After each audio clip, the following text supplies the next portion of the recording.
ఏ వీటికి షరీక చేస్తాం చెప్పుర్రి. ఇంటి పట్టునుంటే తిరుగుతారు, యాళ్లకు తినరు, అయ్యవ్వ గార్వంతోని చదవరు, దోస్తగాళ్లతోని తిరుగుతారనే కదా హాస్టళ్లలో ఉంటే పొద్దుమాపు చదివిస్తారు అని పోరలను హాస్టల్లో షరీక చేస్తారు అమ్మ నాయనలు.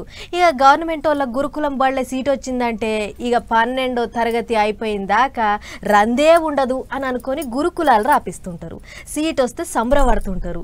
అసొంటిది గురుకులం బళ్ళే చదువుల సంగతి ఏమో గానీ గీ పని చేపిస్తారు పోరలతోని. ముచ్చటేందనేది అడ్డంగా చెప్తా కానీ ముందుగా వీళ్ళు ఏం పని చేస్తున్నా చూడలే.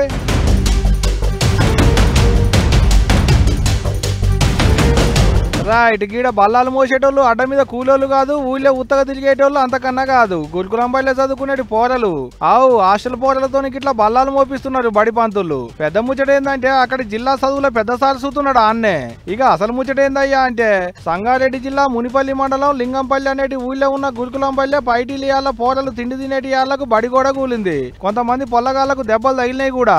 తరగతి కూడా కూలుడుతోనే పొల్లగాళ్ళు కూర్చునేటి బల్లాలు గిల్లాలు అన్ని బయట వేయించారు. అన్ని గట్ల బయట ఉంటే కాదు కదా, అందుకనే ఇట్లా చదువుకునేది పొల్లగాళ్ళతో మోపిస్తుంది అన్నట్టు.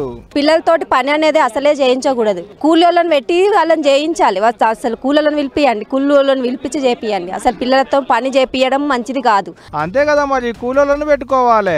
అంతేగాని ఇట్లా చదువుకునేది పొల్లగాళ్ళతో పనులు చేయించుడు ఎన్నిసార్లు అన్నట్టు గిట్ట అడిగినందుకే మా 10TV విలేకరన్న మీదకి వీడియోలు తీసేటి కెమెరామ్యాన్ మీదకి లడాయికి వచ్చిండు బడి పెద్ద సారు. ఇట్లా నికనికలు కూడా నూకేషీలు కూడా.